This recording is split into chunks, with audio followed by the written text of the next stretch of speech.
सतगुरुदेव सां निमाणी वेनती आहे त पंहिंजे आसीस जो हथ मुंहिंजे मथे ते रखनि ऐं मां सरस्वती सां प्रार्थना आहे कि मुंहिंजे कंठ में विराजमान थियनि, छाकाणि त प्रकृति माता मूंखां जेको कुझु बि तव्हां ताईं पहुचाइणु चाहे थी उहो मां सही तरीक़े सां तव्हां वटि पहुचाए सघां।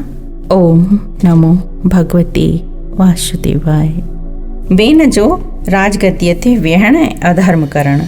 मैत्री ऋषिअ चयो त विदुर राजा अंग जंगल में हलियो वियो। वज़ीरनि खे सुबुह जो जॾहिं ख़बर पई त पोइ हू घणो दुखी थिया।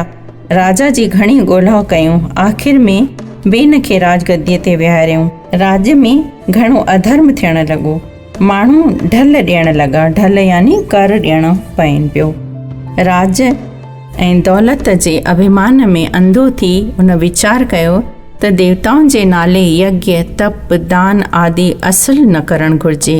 बालक माण्हुनि खे मुंहिंजी पूॼा करणु खपे। बेन सॼे राज में ढिंडोरो करायो त अॻिते कोई आदमी मूंखां सवाइ ॿिए कंहिंजी बि पूॼा आदि न करे। जेकॾहिं कोई यज्ञ, तप, दान या देवताउनि जी पूॼा कंदो तंहिंखे मां सख़्त सां सख़्त सजा ॾींदुसि। राजा घणी फ़ौज वठी ॿियनि राजाउनि जे देश में गश्त करण लाइ निकितो। पंहिंजे राज ऐं पंहिंजो ख़ैरु न सम्झी ॿियनि राजाउनि खेसि घणनि क़िस्मनि जूं भेटाऊं ॾेई संदसि असूल क़बूल कयो, जंहिं करे सतनि दीपनि में धर्म कर्म सभु नास थियणु लॻो ऐं पाप वधणु लॻो। ब्राह्मण ऐं देवता सभु दुखी थियणु लॻा। आख़िर में ऋषियुनि अची करे सरस्वती नदीअ जे किनारे ते वेही वीचार करणु लॻा त हिन जो उपाउ करणु घुरिजे। असां इन खे राजगद्दीअ ते विहारियो आहे, तंहिं करे हिकु दफ़ो हली उन खे सम्झाइणु घुरिजे। तंहिंखां पोइ बि जेकॾहिं न सम्झे त ॿियो को वीचार करणो पवंदो। इहो वीचार करे भृंगु ऐं ॿियनि ऋषियुनि ब्राह्मणनि सां गॾिजी राजा बेन जे दरबार में विया। राजा हुननि खे नमस्कार करे विहारियो। तॾहिं ऋषियुनि चयो त हे राजा, असां गॾिजी तोखे हिकु नेक सलाह ॾियण आया आहियूं, जंहिंजे मञण में तुंहिंजी भलाई आहे।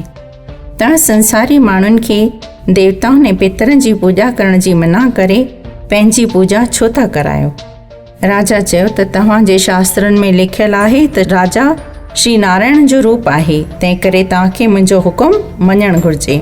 जेकॾहिं हाणे बि न मञींदा त मां तव्हांजे योग्य सजा ॾींदुसि। एतिरो ॿुधी ऋषियुनि जल हथ में खणी बेन खे श्राप ॾिनो, जंहिं करे बेन हिकदमि मरी वियो। पोइ सभु ऋषि पंहिंजे स्थान ते हलिया विया। राजा बेन जी राणीअ सुनीता विलाप करे उन लाश खे जलाइण कोन ॾिनो। उन वीचार कयो त ऋषियुनि खे जीवदान ॾियण जी शक्ति बि हूंदी आहे, सो मतां दया करे कॾहिं बेन खे जीवन दान ॾियनि। तंहिं करे उन लाश खे तेल ऐं अतुर फुलियल विझाए हिफ़ाज़त सां रखाए छॾियो। राज्य में तॾहिं अधर्म वधणु लॻो, छो जे त शास्त्रनि में लिखियलु आहे त बिना राजा जे या मूर्ख राजा अथवा स्त्री राज में या जिते घणा राजा हुजनि उते धर्म ऐं न्याय सां राज जो कमु हलणु ॾाढो मुश्किल थींदो आहे। इहो वीचार कयो त हिन राज में रहणु वाजिबु कोन्हे, जेतोणीकि बेन खे वरी जीवदान ॾेई सघिजे थो, पर हू पंहिंजे हठ खां हेठि न लहंदो। राजा बेन ध्रुव भगत जे वंश मां हो, तंहिं करे उन जे लाश में बि कुझु त कुझु धर्म जो अंश हूंदो। तंहिं करे उन जे लाश मां हिकिड़ो छोकिरो पैदा करे राज सिंहासन ते विहारणु घुरिजे। ही वीचार करे भृगु ऐं ॿियनि ऋषियुनि वञी सुनीता खां पुछियो त राजा बेन जो लाश किथे आहे। हुन एतिरो ॿुधी करे ऋषियुनि खे आदर सां प्रणाम करे लाश खे घुराए हुननि जे अॻियां रखायो। ऋषियुनि कुझु मंत्र पढ़ी राजा बेन जी ॼंघ मां मांधाणीअ सां विलोड़ी, जंहिं मां हिकु भयानक कारो बदशिकिल पुरुष पैदा थियो। उन पुरुष हथ जोड़े ऋषियुनि खे चयो त मुंहिंजे लाइ कहिड़ी आज्ञा आहे। जॾहिं ऋषियुनि ॾिठो त ही राज करण जो अधिकारी न आहे, तॾहिं उन खे चयईं त तूं जंगल में वञी भीलनि जो राजा थी। हुन जी आज्ञा मञी हू जंगल में भीलनि जो राजा बणियो। इन जे वंश मां मुहाणा आदिक पैदा थिया। उन भयानक पुरुष जे निकिरण करे बेन जे शरीर मां सभु पाप नास थी वियो। राजा पृथु ऐं अरुचि नाले स्त्रीअ जी उत्पत्ति। मैत्रीअ चयो त हे विदुर, ऋषियुनि तमामु सुंदर ऐं तेजस्वी राजा पैदा करण वास्ते राजा बेन जे साॼी बाहि विलोड़ी त उन मां हिकु सुंदर ऐं तेजस्वी पुरुष ऐं हिकु शोभनीक स्त्री पैदा थी। पुरुष जो नालो प्रथु ऐं स्त्रीअ जो नालो अरुचि रखी ॿिन्ही जो विवाह करायो। ऋषियुनि प्रथु खे चयो त हाणे तूं 7 दीपनि जो राजा थी करे राज कर। ऋषियुनि वीचारियो त ही ॿई लक्ष्मी नारायण जो अवतार आहिनि। तंहिं करे कुबेर देवता खे घुराए चयो त जंहिं सिंघासन ते बेन अधर्मी वेहंदो हो सो राजा पृथुअ जे वेहण लाइक़ु कान्हे। तव्हां ॿियो सिंघासन उन जे वेहण लाइक़ु पैदा कयो। उन वक़्तु कुबेर तमामु सुहिणो जड़ाऊ सिंघासन आणे हाज़िर कयो, जंहिं ते ऋषियुनि पृथुअ खे विहारे प्रणाम कयो। सभई देवताऊं उते आया। वरुण देवता चंवर, नाग देवता मणि, पृथ्वीअ चाकड़ियूं ऐं सरस्वती देवीअ मोतियुनि जो हार, महादेव त्रिशूल, पार्वतीअ ढाल, अग्नि देवता धनुष्बाण ऐं समुंड शंख आणे राजा पृथुअ खे भेटा में रखिया। इंद्रपुरीअ खां अप्सराऊं अची नाच कयो ऐं गंधर्वनि गानो वॼाइणो शुरू कयो। आकाश मां गुलनि जी वर्षा थी।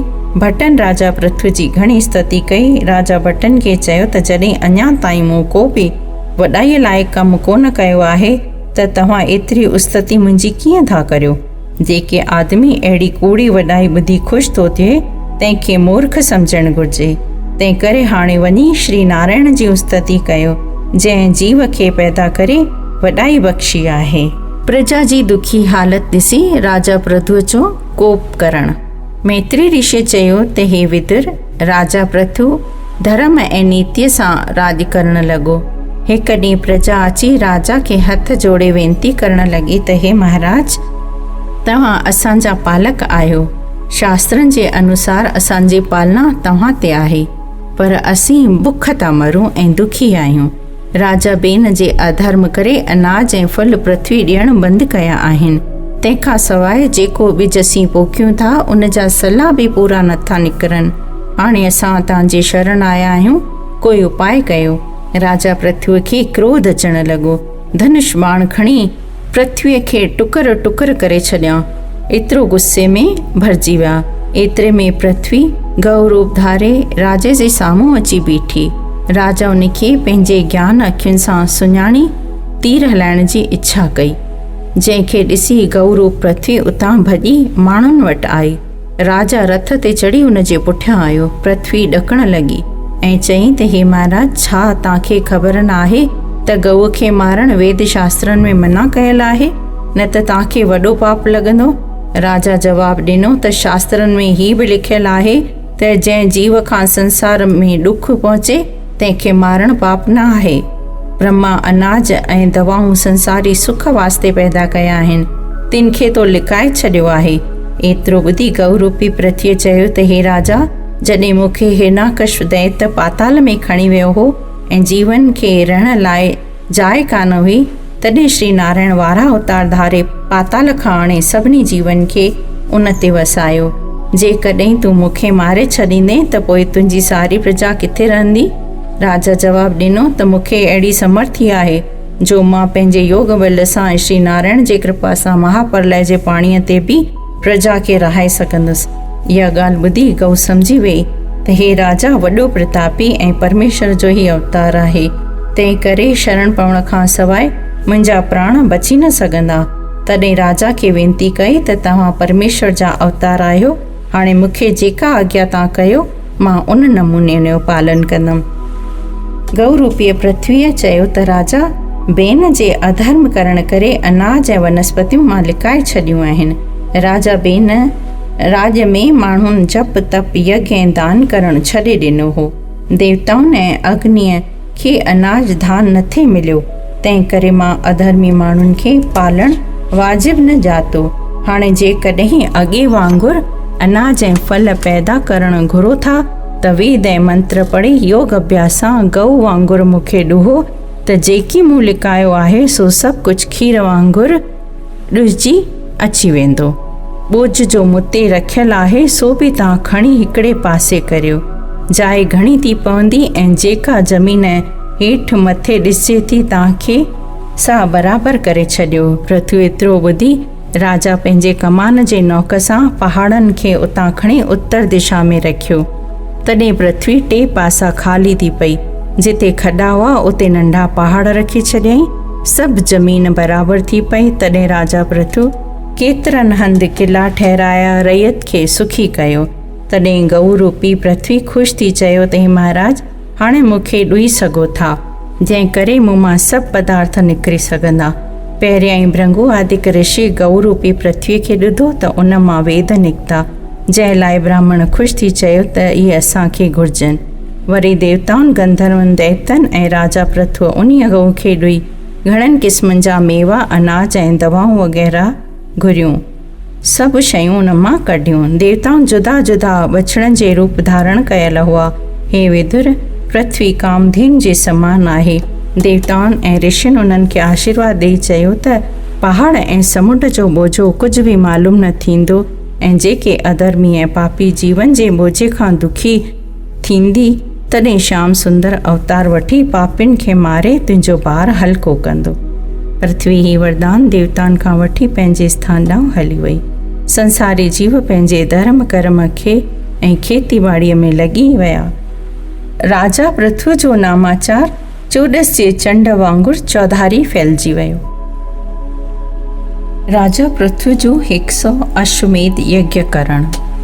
मैत्री ऋषि चयो त हे विदुर, जॾहिं सभु रैयत ख़ुशि गुज़ारण लॻी, तॾहिं राजा ऋषियुनि ऐं ब्राह्मणनि खे घुराए 100 अश्वमेध यज्ञ करण जो संकल्प वरितो। राजा पृथ्वी अश्वमेध यज्ञ करण लाइ यज्ञ जो घोड़ो श्याम पंहिंजे फ़ौज में गॾे छॾियो, जेको 7 दीप घुमी मोटी आयो, ऐं कंहिंखे बि समर्थी कोन हुई जो राजा पृथ्वी जो घोड़ो रोके सघे। सभिनी राजाउनि संदसि आण मञी पंहिंजे पंहिंजे मुल्क जूं सूखड़ियूं ॾेई घोड़ो छॾे ॾिनो। अहिड़ीअ तरह राजा 99 यज्ञ पूरा कया। आख़िरी यज्ञ करण लाइ श्याम वर्ण घोड़ो छॾे ॾिनो। इंद्र उदास थी करे वीचार करण लॻो त हिन यज्ञ खे पूरे थियण खां पोइ राजा पृथु मुंहिंजो आसन खसे वठंदो, तंहिं करे का तजवीज़ करणु खपे, घोड़ो गुम करणु घुरिजे ताकी उनजो यज्ञ पूरो न थी सघे। इंद्र दगा करे घोड़ो हथु करण जो वीचार कयो। पोइ राजा इंद्र योगीअ जो रूप धारे करे घोड़े जे रखवालनि उनखे योगी सम्झो, सो उनखे अंदरि वञणु ॾिननि ऐं घोड़े ताईं वञण खां उन्हनि खे न रोकियो। इंद्र छा कयईं, घोड़े जी वाघ खणी पकड़े आकाश जे मार्ग खां उथी भॻो ऐं पंहिंजो रथ उते ई छॾे वियो। जॾहिं राजा खे ख़बर पई त राजा ब्राह्मणनि खां पुछो त ही योगी केरु हो। ब्राह्मण योग बल सां जांचे चयो त ही त इंद्र हो, जेको घोड़ो खणी पंहिंजे लोक में वठी वियो हली आहे। हुनखे डपु आहे त मथां 100 यज्ञ पूरा थी वञनि त राजा मुंहिंजो सिंहासन खसे छॾंदो। तॾहिं राजा चयो, मूंखे त इंद्र सिंहासन जी का लोड़ ई कान्हे, मगर जंहिं हालत में राजा इंद्र मुंहिंजो यज्ञ बंदि करणु चाहे थो, तंहिं करे उन घोड़े खे वापसि घुराइणु ज़रूरी थी पियो आहे। पोइ राजा उन जे पुठियां भॻो, इंद्र लोक ताईं वियो, पर इंद्र ॾाढा दफ़ा दगा करे घोड़ो गुम करण जी घणेई कोशिशि कई। तॾहिं राजा पृथु क्रोध करे धनुष बाण हथ में खणी इंद्र खे मारण लाइ उथियो, पर यज्ञ कराइण वारनि ऋषियुनि खे रोके करे चयो त हे पृथ्वीनाथ, तव्हां 100 यज्ञ करण जो संकल्प कयो आहे, सो क्रोध करण सां उन में विघ्न पवंदो, ऐं इंद्र जे अमृत पीअण करे केर बि उनखे कहिड़ी बि तजवीज़ सां मारे नथो सघे। तंहिं करे तव्हां इंद्र जे मारण जी इच्छा न कयो। जेकॾहिं तव्हांखे इंद्र जो राज खपे त हाणे ई हली हलो, असां तव्हांखे उन जो राज वठी ॾींदासीं, पर जेकॾहिं मुक्तीअ जी इच्छा हुजेव त 100 यज्ञ न कयो। जेकॾहिं तव्हां यज्ञ कया आहिनि, उन्हनि जे बदिले परमेश्वर तव्हांखे दर्शन ज़रूरु ॾींदा ऐं तव्हांजी मुक्ति ज़रूरु थींदी।